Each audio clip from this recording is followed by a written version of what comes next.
What's up, Warriors fans, and welcome back to Warriors Latest. As always, I'm your host, Max Arizin. Big shout out to all you guys for tuning in, liking, subscribing, and hitting that notification bell, as I do post new Warriors videos daily, and it does help the channel continue to grow as the season moves along.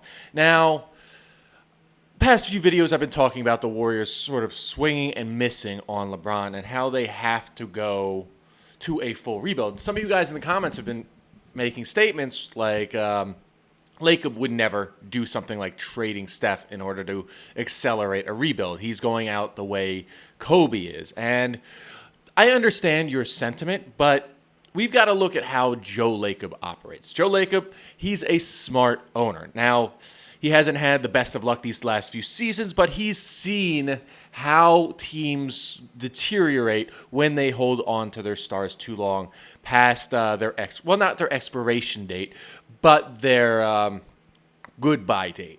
Because right now, he definitely knows that unless they get a lot of good players or make a big splash, this Warriors team is going to be middling in the middle, or let's call it treading water in the middle. Because this team is not championship ready. They're barely even playoff ready. They've been in the play-in the last 4 seasons since winning the title, and they're not going to improve if they run it back with the same roster. And as the roster is constructed right now, look, they've got Jimmy injured till February. They've got Moses injured till December. Steph, we don't know where his health is going to be this season. Can he play more than 65 games? We don't know.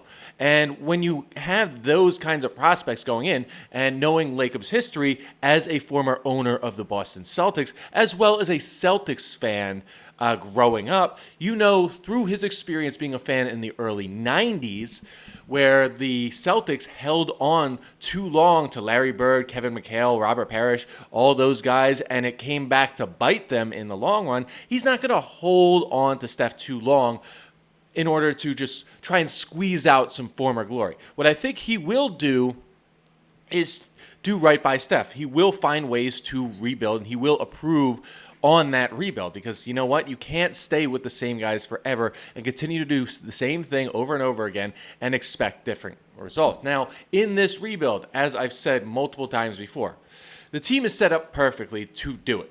They have a top-tier asset in Steph Curry. And again, Steph will get traded if they can't get LeBron to most likely the Houston Rockets. And if he's traded the Rockets, the bright side is they're getting back Alperen Sengun, at least 2 or 3 first-round picks, as well as the expiring contract of Fred VanVleet, and maybe some additional young players. And then at the deadline, those young players can get flipped for more assets and more picks. Maybe young players, maybe multiple second rounds, multiple first, who knows? Because again, the big issue with this entire league right now is the importance of flexibility. And when you have flexibility, it means you could continue to construct a roster that is going to be a championship contender. Because right now, the way the CBA is constructed is it punishes success. And until that CBA expires in 2029, that's going to be the deal. And you know what? There's nothing the league or the team can do about it right now. They just have to play the game. We look at the Celtics, how they're doing it right now, how they traded away Marcus Smart, they traded away Kristaps Porzingis, they traded away who else? Drew Holiday, in order to satisfy the CBA and the harsh penalties of the second apron. And you know what?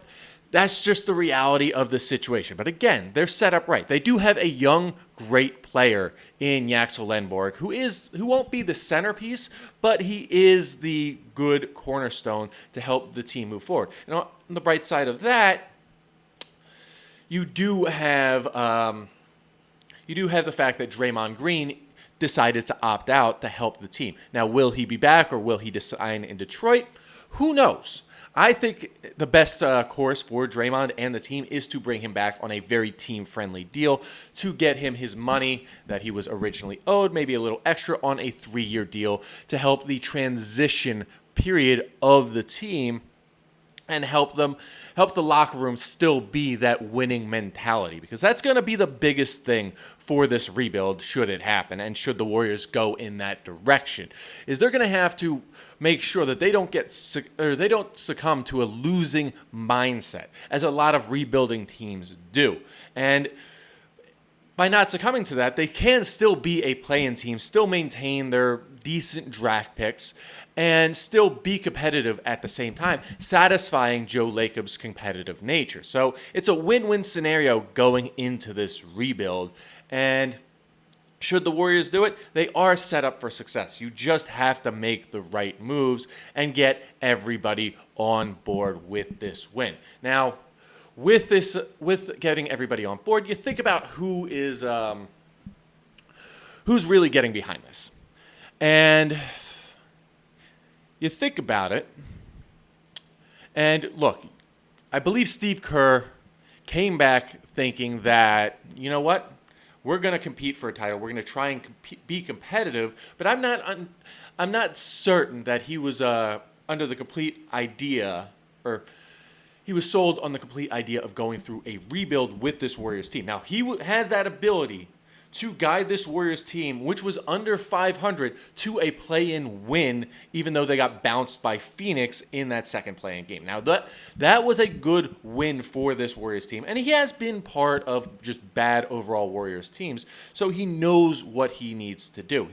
This team was pretty impressive that they were able to at least stay competitive and get to the the play-in part of the postseason, while missing pretty much a good portion of their roster. Their only all-star they had on their roster outside of Porzingis was Draymond Green.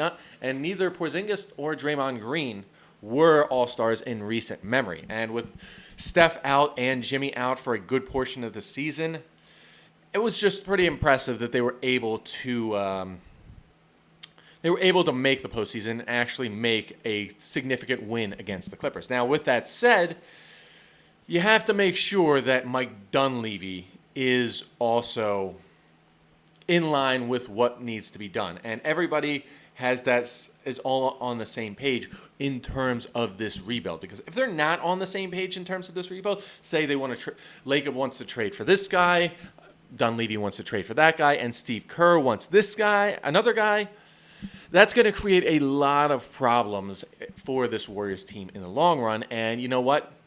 Those problems will compile, and look, the Warriors can't deal with that right now, and it's just, they need to know that everybody is on board should they go through a rebuild, and they need to know that, all right, we got the right guys to help this rebuild happen in a short amount of time, and they're able to draft the right players, help develop the right players, and turn what they have into a championship level team. But again, the bottom line is this only happens if LeBron doesn't sign. Now, we heard the other day that LeBron, again, waiting to hear the pitches. It's just like the decision in 2010 all over again.